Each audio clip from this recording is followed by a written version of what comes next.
Seperti sistem pemerintahan yang diamalkan di kebanyakan negara, demokrasi merupakan suatu bentuk pemerintahan di mana kuasa untuk menggubal undang-undang dan juga struktur kerajaan akan ditentukan oleh rakyat sendiri. Dalam sistem demokrasi, undang-undang akan digubal oleh ahli Dewan Rakyat yang dipilih oleh rakyat semasa pilihan raya umum. Menurut Larry Diamond, yang merupakan seorang saintis politik, beliau telah menyenaraikan 4 elemen utama yang terkandung dalam demokrasi, iaitu yang pertama, suatu sistem politik untuk memilih dan menggantikan kerajaan melalui pilihan raya bebas dan adil. 2. Penyertaan aktif oleh orang ramai sebagai warga negara dalam politik dan kehidupan sivik. 3. Pelindungan hak asasi manusia semua rakyat. 4. Dan suatu kaedah undang-undang yang mana undang-undang dan prosedur digunakan sama rata terhadap semua rakyat. Sistem demokrasi yang diamalkan oleh Malaysia pula ialah sistem demokrasi berparlimen di bawah pentadbiran Raja berperlembagaan, iaitu sistem yang mengekalkan kedudukan Raja sebagai pemerintah tertinggi negara dan pemerintahan akan dibantu oleh Perdana Menteri. Secara literalnya, sistem demokrasi berparlimen akan memberi hak kepada rakyat untuk melibatkan diri secara langsung dalam sistem pemerintahan negara, manakala Raja-Raja Melayu pula merupakan lambang taat setia rakyat. Dalam sistem ini, rakyat mempunyai hak untuk membentuk kerajaan dengan memilih wakil-wakil rakyat di parlimen melalui pilihan raya umum.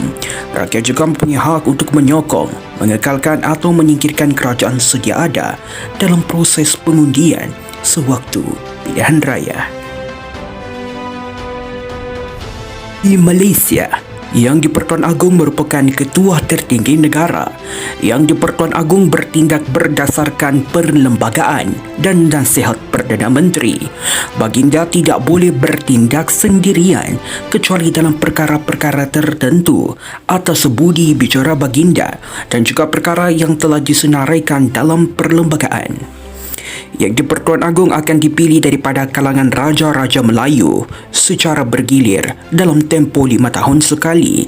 Pemilihan Yang di-Pertuan Agong dibuat mengikut peruntukan Perlembagaan Malaysia. Baginda merupakan tonggak utama Kerajaan Malaysia, ketua tertinggi negara dan juga merupakan ketua tertinggi Angkatan Bersenjata. Yang di-Pertuan Agong juga merupakan ketua daripada 3 badan kerajaan, iaitu Badan Legislatif atau Perundangan, Badan Eksekutif atau Perlaksana dan juga Badan Judisiari atau Kehakiman. Baginda juga merupakan salah satu dari 3 elemen utama dalam parlimen, iaitu Dewan Rakyat, Dewan Negara dan Yang di-Pertuan Agong. Malaysia turut mengamalkan konsep separation of power atau doktrin pengasingan kuasa yang akan memisahkan badan-badan kerajaan kepada 3 bahagian, iaitu Badan Perundangan, Badan Kehakiman dan juga Badan Pelaksana. Ketiga-tiga badan kerajaan ini akan dipegang oleh pihak yang berasingan untuk mengelak salah guna kuasa. Badan Perundangan terdiri daripada Dewan Rakyat dan Dewan Negara, manakala Badan Eksekutif terdiri daripada kerajaan negeri dan kerajaan persekutuan. Konsep separation of power atau trias politika ini pada dasarnya dipopularkan oleh Montague berdasarkan karyanya Spirit of Law pada tahun 1748. Kebanyakan negara-negara di dunia ini turut mengamalkan konsep yang sama kerana konsep pengasingan kuasa ini akan dapat mengelakkan penumpuan kuasa. Dalam masa yang sama, prinsip check and balance dapat dilaksanakan agar setiap badan kerajaan mempunyai kuasa untuk menyemak dan menyeimbangkan.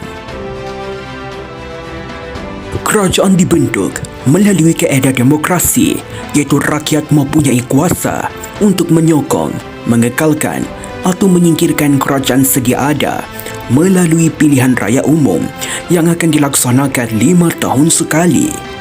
Mana-mana parti yang mendapat majoriti muda atau 112 atau lebih kerusi parlimen, maka parti itu mempunyai kuasa untuk membentuk kerajaan yang baru. Tetapi persoalannya ialah, apakah yang akan terjadi sekiranya tiada mana-mana parti yang mendapat majoriti muda atau 112 kerusi atau lebih kerusi parlimen? Dalam kes ini, koalisi parti akan dijalankan atau gabungan beberapa parti untuk membentuk kerajaan yang baru. Untuk lebih memahaminya, contohnya, terdapat 222 kerusi yang dipertandingkan dan terdapat 3 parti yang bertanding, iaitu Parti Ular, Parti Harimau dan Parti Helang. Setelah pilihan raya dijalankan, Parti Ular mendapat 84 kerusi, Parti Harimau mendapat 68 kerusi dan Parti Helang mendapat 70 kerusi. Kesemua parti yang bertanding, tiada yang mendapatkan 50% jumlah kerusi yang dipertandingkan atau 112 kerusi, maka koalisi antara mana-mana parti akan dibentuk agar mendapat majoriti. Contohnya, Parti Ular akan bekerjasama dengan Parti Helang dan jumlah koalisi bagi kedua-dua parti tersebut adalah 154 kerusi parlimen, maka gabungan tersebut sudah layak untuk membentuk kerajaan baru. Begitulah secara ringkas sistem demokrasi yang dijalankan di Malaysia. Walaupun dalam beberapa keadaan, semua itu boleh berubah.